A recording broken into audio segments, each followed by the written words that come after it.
Assalamualaikum warahmatullahi wabarakatuh. Perkenalkan, nama saya Tri Mulyana, mahasiswa tingkat 4A NIRM 0411700930, Program Studi Penyuluhan Pertanian Berkelanjutan Politeknik Pembangunan Pertanian Bogor. Di sini saya akan memaparkan hasil praktikum mata kuliah Pelestarian Sumber Daya Lahan Pertanian Berkelanjutan. Baik, untuk kegiatan praktikum pada mata kuliah ini dibagi menjadi 4, yaitu yang pertama evaluasi sumber daya lahan. Untuk evaluasi sumber daya lahan ini menggunakan perangkat uji tanah sawah yaitu PUTS dengan dilakukannya menggunakan secara acak, yakni dengan mengambil 5 sampel tanah sawah. Maka dalam hal ini diperoleh hasil yang pertama pengujian kadar nitrogen, yang kedua pengujian kadar fosfor, yang ketiga pengujian kadar kalium, yang keempat pengujian kadar pH, yang kelima pengujian kadar BWD yaitu bagan warna daun. Lalu untuk yang kedua yaitu penentuan status daya dukung lahan. Untuk perhitungan ketersediaan lahan di Kecamatan Cilaku yaitu sebesar 26.416 hektar. Untuk perhitungan kebutuhan lahan untuk hidup layak yaitu sebesar 0,416 hektar. Di dalam perhitungan kebutuhan lahan menghasilkan yaitu sebesar 42.367 hektar. Maka daya dukung lahan diperoleh dari perbandingan antara ketersediaan lahan dan kebutuhan lahan.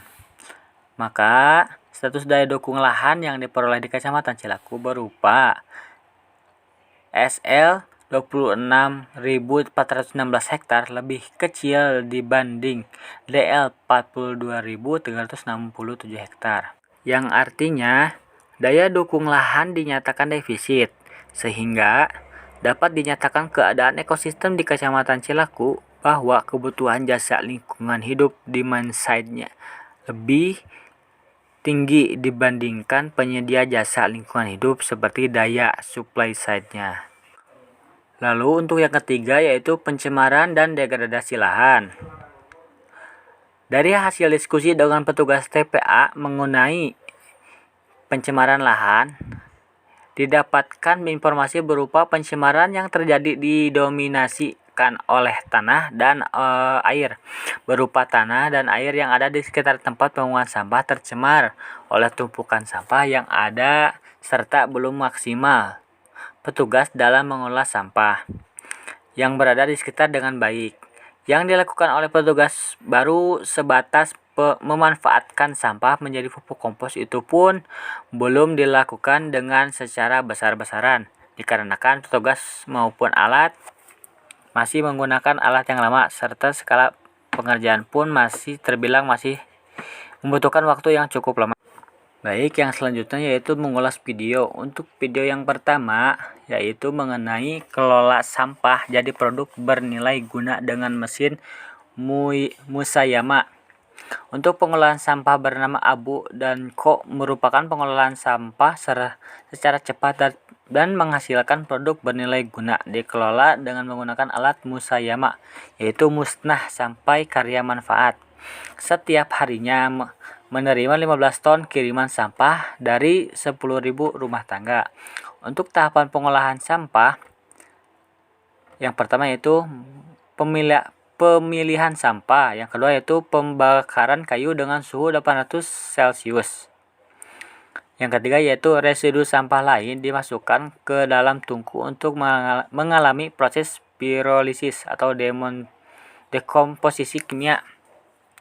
Lalu selanjutnya produk yang dihasilkan yaitu yang pertama arang, yang kedua yaitu abu dan dibuat bata ringan, yang ketiga yaitu asap cair untuk pengawet makanan, yang keempat wood gas sebagai bahan bakar. Maka dari itu kesadaran dan pengetahuan masyarakat mengenai pemilihan sampah sangat penting sehingga dapat mempermudah pengolahan sampah di lingkungan sekitar. Untuk video yang kedua yaitu mengenai in-depth bab baru reklamasi Jakarta. Reklamasi Teluk Jakarta merupakan endapan yang berasal dari hasil sedimentasi sungai dan waduk yang berada di Jakarta. Ada 13 sungai dengan total panjang 400 km dan 30 waduk. Menurut Pemprov, pembuangan lumpur sudah berlangsung sejak April 2009 yang menghasilkan lumpur 3,4 meter kubik yang setiap harinya membuang lumpur 80 truk pada tanah tersebut, bakal menjadi daratan terhampar di atas Teluk Jakarta dengan luas 120 hektar di Ancol Timur dan 35 hektar Dufan.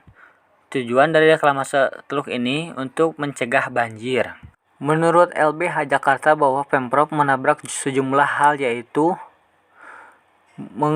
mengaburkan fakta bahwa itu bukan reklamasi, melanggar ketentuan pengelolaan pesisir dan pulau kecil karena tidak dilakukan secara zonasi, penerbitan izin yang tidak memenuhi secara administrasi AMDAL, dan surat kelayakan lingkungan hidup. Dampak yang ditimbulkan yaitu terhadap nelayan menyebabkan hasil tangkap ikan berkurang, juga tidak memiliki keuntungan, dan menurut para ahli serta kajian bahwa reklamasi akan memperparah ekologis di Teluk Jakarta. Untuk yang selanjutnya, video yang ketiga yaitu mengenai rehabilitasi hutan dan lahan BPDASHL ke tahun 2019. BPDASHL ke tahun kondisi lahan 30% lahan kritis di dalam kawasan hutan dan di luar kawasan hutan. Upaya yang dilakukan yaitu rehabilitasi hutan dan lahan dengan sasaran hutan lindung dengan luas 8.000 hektar terbagi dua lokasi yaitu Kaur HL, Raja Mandara, Bangkul 750 hektar dan Okus HL Bukit Nanti 7.250 hektar Sumatera Selatan. Manfaat RHL yaitu yang pertama jangka pendek yaitu menerima upah secara langsung, yang kedua jangka panjang yaitu menerima hasil produksi, yang ketiga mengurangi bencana alam, banjir dan longsor. Kendala yang dihadapi yaitu musim penghujan dan penyuplai bibit karena jalan yang sulit menyebabkan kerusakan bibit. Harapan dengan adanya kegiatan RHL, tanaman dapat tumbuh sehingga fungsi-fungsi hutan lindung sebagai penyangga tata air, penanggulangan bencana, penghasilan buah-buahan yang dapat bermanfaat bagi masyarakat, dan terwujudnya kelestarian DAS. Sekian pemaparan hasil praktikum mata kuliah Pelestarian Sumber Daya Lahan Pertanian berkelanjutan. Kurang lebihnya mohon maaf. Wassalamualaikum warahmatullahi wabarakatuh.